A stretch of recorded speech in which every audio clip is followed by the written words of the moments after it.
rustige nag. Jesus kind, lang verwag, lig uit die Vader se ryk, voort uit liefde aan mense gelyk, loof die hemelse kind, loof die hemelse kind. Die Here sê vir ons, ek is die Here jou God, ek vat jou hand, en ek sê vir jou, moenie bang wees nie, ek help jou, moenie bang wees nie. Maar God, die bron van julle hoop, deur julle geloof met alle vreugde en vrede vervul, sodat julle hoop al hoe sterker kan word deur die krag van die Heilige Gees. Genade en vrede vir u. Amen. Ons thema vanmôre, geseënde Kersfees, om mekaar tot seën te wees. En ons skriflesing is uit 2 gedeeltes. Eerstens Lukas 1, vers 26 tot vers 37 en dan ook Lukas 2, vers 8 tot 14. Nou geliefdes, uiteindelik hierdie dag aangebreek. Dis Kersfees. Die afwagting is verby. Die dag is hier. Die kindjie is gebore, die verlosser van die wêreld is hier. En God het mens geword. En dit is wat ons jaar na uitsien en herdenk. Jesus die Messias is hier, hy is met ons. God betree ons wêreld deur sy seun om vir ons versoening te bring. En juist daarom wens ons mekaar geseënde Kersfees toe. En wanneer 'n mens vandag die woord Kersfees hoor, weet feitelik almal, groot en klein, waaroor dit gaan. Dit is die herdenking van die geboorte van Jesus Christus. Selfs ander gelowe weet waaroor dit gaan. Maar daar is 'n vraag wat ons nie altyd so maklik kan beantwoord nie. Wat bedoel ons regtig wanneer ons mekaar sê geseënde Kersfees? Wat beteken hierdie woord geseënd? Is dit bloot 'n mooi wens, 'n vriendelike groet wat sê geniet die dag of mag alles met jou goed verloop? Of lê daar dalk iets dieper daarin opgesluit? Kom ons luister vandag weer na die evangelie soos Lukas dit vir ons verkondig, sodat God self vir ons sal wys wat dit beteken om waarlik 'n geseënde Kersfees te beleef en om tot mekaar tot seën te wees. Lees saam met my uit Lukas 1 vers 26 tot 37. Die geboorte van Jesus word aangekondig.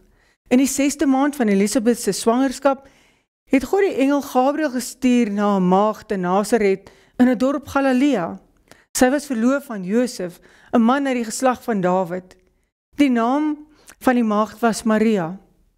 Toe die engel by haar kom, sê hy, ek groet jou, begenadigde, die Here is by jou. Sy was verbuisterd oor hierdie woorde en het gewonder wat die begroeting tog kon beteken. Die engel sê toe vir haar, moenie bang wees nie, Maria, want God bewys genade aan jou. Jy sal swanger word en 'n seun in die wêreld bring en jy moet hom die naam Jesus gee.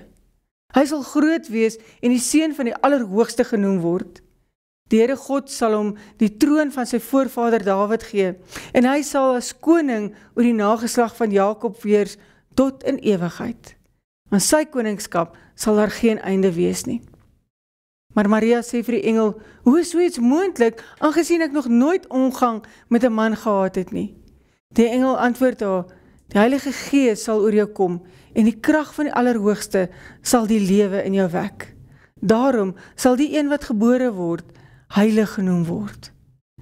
Die seun van God.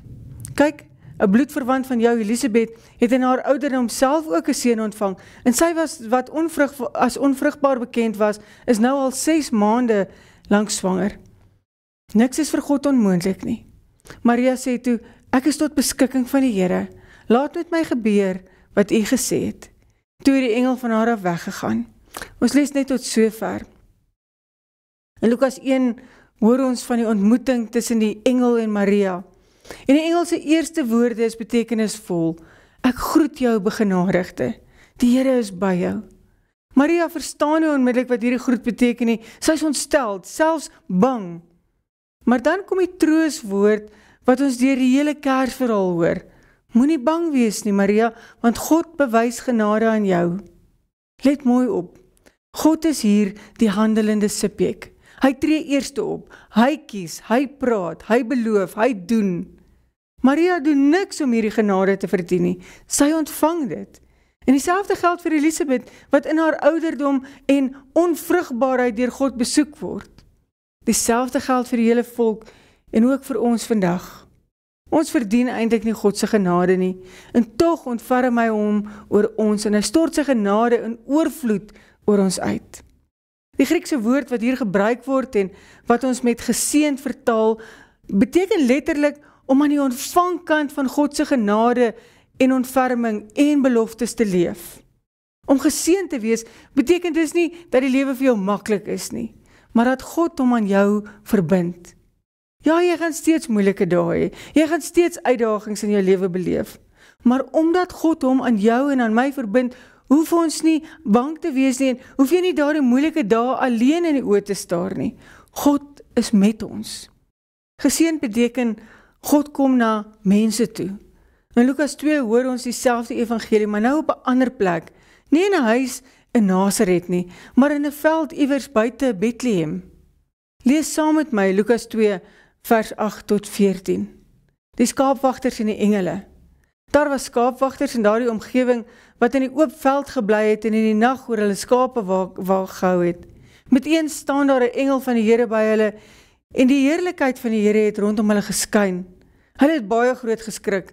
En toe sê die engel vir hulle, moenie bang wees nie, want kyk, ek bring 'n goeie tyding van groot blydskap wat vir die hele volk bestem is. Vandag is daar vir julle in die stad van Dawid die verlosser gebore, Christus die Here.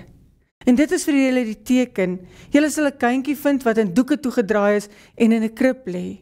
En skielik was daar saam met die engel 'n menigte engele uit die hemel wat God prys en sê, eer aan God in die hoogste hemel en vrede op aarde vir die mense in wie hy 'n welbehae het. Die skaapwagters, eenvoudige mense, buite die sentrum van mag en aansien, hoor weer hierdie selfde woorde, moenie bang wees nie. En nou kan ons vra, waarom nie? En die antwoord is eintlik vanselfsprekend, omdat God gekom het. En vandag is daar vir julle verlosser gebore, Christus die Here. God bly nie daar iewers op 'n afstand nie, hy word mens, hy tree ons wêreld binne, en hy kom lê as 'n kind in 'n krib. God betree nie hierdie wêreld as wreedaard, of as volwassene, of iemand vir wie jy hoef bang te wees nie. Hy kom in hierdie wêreld in as 'n baba, mooi, sag, kosbaar. Ek ken nie te veel mense wat bang is vir babas nie. Dalk om hulle vas te hou, ja, dalk is jy bang hulle breek, of dalk om 'n doek om te ruil. Maar as sulks is ons nie bang vir 'n baba nie.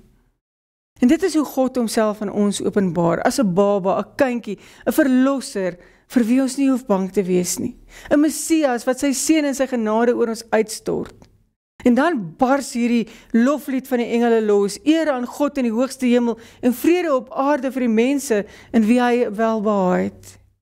Hier hoor ons die hart van Kersfees. God se heerlikheid word sigbaar en die gevolg daarvan is vrede. Nie net 'n vaag gevoel van rus nie, maar vrede tussen God en mens, 'n herstelde verhouding, 'n oop deur terug na die Vader. Dit is God se welbehae, sy vrye, liefdevolle besluit om sondaar mense te red. Kom ons vra weer die vraag, wat beteken geseënde Kersfees dan regtig? Wanneer ons mekaar sê geseënde Kersfees, dan doen ons eintlik twee dinge. Eerstens, ons verheerlik God soos die engele verkondig. God is groot, God is genade, God het gekom. Ons bely daarmee dat ons hoop nie in onsself lê nie, maar in Christus, Immanuel, God met ons. En tweedens, ons bid vir mekaar geseënde Kersfees. Dit is nie net 'n groet nie, dit is 'n gebed. Dit is 'n gebed wat God sal toelaat om in ons lewens in te kom en ons sal vorm en ons sal lei, dat hy ons sal help, soos Maria dan ook sê. Ek is tot beskikking van die Here. Dat ons soos Elisabeth en die skaapwagters mense sal wees wat oorloop van vreugde en van getuienis. Om geseën te wees is om self 'n seën te word. Let op hoe almal in hierdie Kersverhaal reageer nadat God se genade oor hulle uitgestort het, nadat hulle iets daarvan beleef het. Maria gee haarself oor aan God se wil. Elisabeth en haar ongebore kind jubel van vreugde. Die skaapwagters gaan en hulle gaan vertel wat hulle gesien en gehoor het. Niemand hou die seën vir hulle self nie. En so roep Kersfees ons ook vandag, om mekaar tot seën te wees, om dit wat ons ontvang het, deur te gee, om die beeld van Christus te vertoon in 'n gebroke wêreld. En dit gebeur wanneer ons oor mekaar ontferm, en wanneer ons mekaar vergewe. Dit gebeur wanneer ons eie belange prys gee en versoenend begin leef. Dit gebeur as jy hoop bring daar waar daar vrees is. Ons hoef nie bang te wees vir die dag van môre of van oormôre nie, want God is reeds daar. En soos ons vandag hierdie besonderse dag, Kersfees herdenk, behoort ons elke dag hieraan herinner te word. Nie net vandag nie. Gaan en gaan deel die seën van Kersfees oral waar jy gaan. Mag jy telkens herinner word aan God se teenwoordigheid en sy genade in jou lewe. Mag jy sy seën elke dag opnuut ervaar. Geseënde Kersfees. Amen. Kom ons bid saam. Here ons God, ons dankie vandag vir die wonder van Kersfees. Dankie dat U nie ver gebly het nie, maar na ons toe gekom het in die nederigheid van 'n kind. Dankie vir Jesus Christus, ons verlosser en Here, wat vir ons vrede met U gebring het. Here, leer ons om werklik te leef uit hierdie seën wat ons vandag ontvang. Help ons om mense van hoop en mense van vrede en mense van liefde te wees. Maak ons bereid om, soos Maria te kan sê, laat met my gebeur soos U wil, en stuur ons uit soos die skaapwagters om te gaan getuig oor wat ons gesien en wat ons gehoor het. Seën ons huise en ons families en ons gemeente, en laat die lig van Christus deur ons lewens skyn tot die eer van die naam. Ons bid dit alles in die naam van Jesus Christus, Immanuel, God met ons. Amen.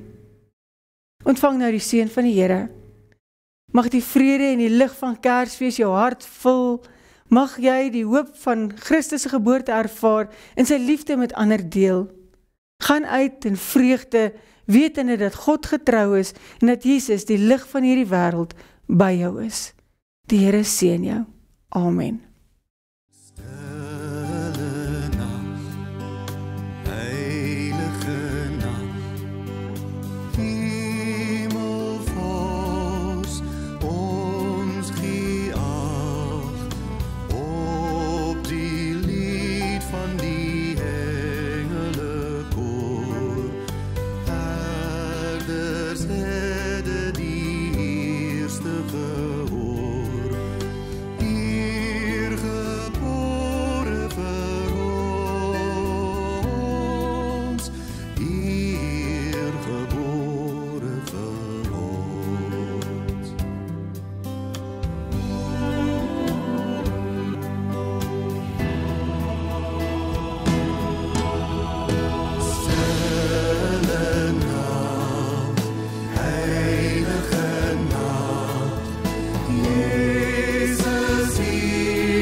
Onze redder.